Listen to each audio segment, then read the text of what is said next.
¿Qué está pasando con los bancos en Estados Unidos, Jesús? Pues mira, básicamente se confirma la hipótesis que ya decía Carl Polanyi en aquel libro La Gran Transformación, de que una de las principales premisas del liberalismo clásico, de la economía ortodoxa, del mercado autorregulador, que era una falacia, se confirma. La hipótesis parte del hecho de que el Estado echa a perder y entorpece todo lo que toca, por lo tanto las fuerzas del mercado son las encargadas de regular las interacciones justamente en cuanto a finanzas, en cuanto a comercio, en cuanto a economía.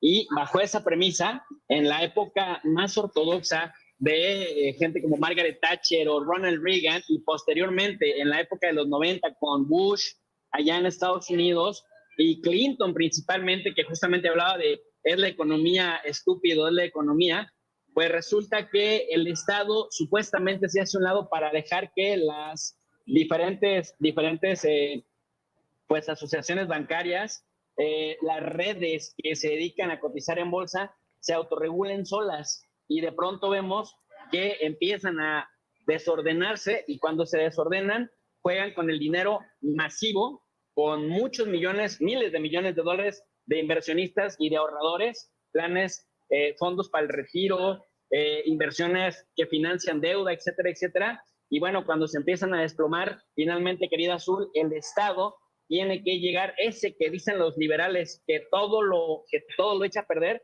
pues es el que tiene que llegar a hacerle la tarea, a regularles y a hacerles la chamba pues de rescatista emergente, mi querida Azul. Se estaba viendo que, digo, esta historia ya la hemos conocido antes del 2008 y todo el quiebre financiero que se dio en ese momento. ¿Qué anticipas que va a pasar? Nada más para que la audiencia tenga un poquito de contexto. Hay un quiebre del banco de Silicon Valley, pero que se arrastra a otros bancos también, y se habla de este quiebre como una situación tan crítica, posiblemente, como la que se vivió en 2008. ¿Qué anticipas que pase en esta ocasión?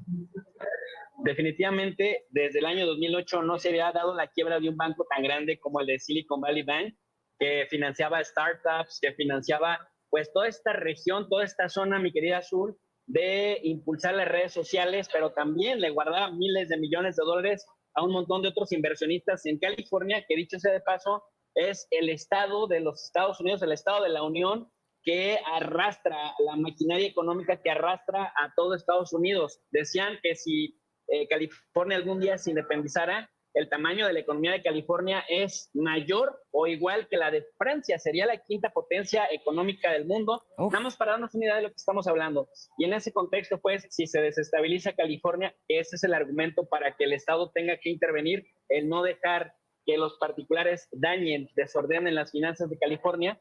Ese es el argumento para poder entrar. ¿Qué vaticino yo?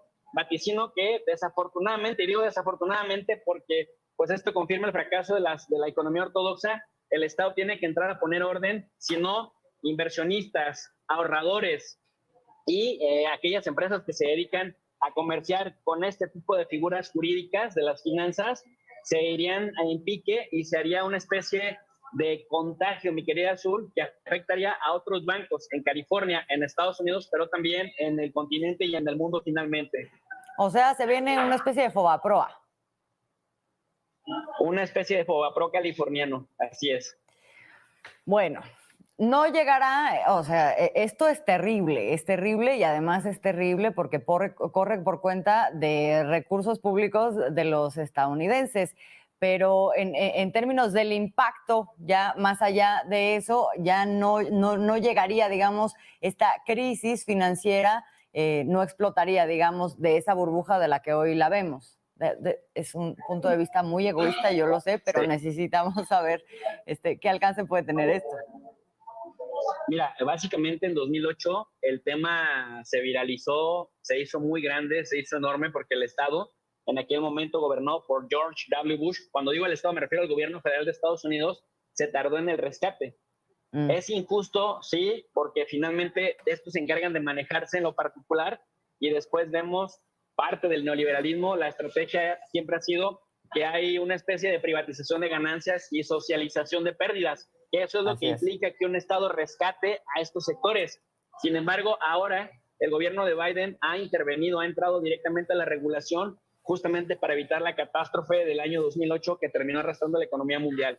Y bueno, por este lado, de lo que se trata es de que se trata de evitar es de que haya un efecto contagio que termine por desestabilizar a todo el mundo, porque mira, fíjate bien, por egoísmo, no creas que por un bien público, pero por egoísmo, si se desestabiliza California, se desestabiliza Estados Unidos, obviamente nos desestabiliza México y a Canadá y después al resto del hemisferio occidental, pero ahí se acaba la reelección de Joe Biden o de Kamala Harris, azul.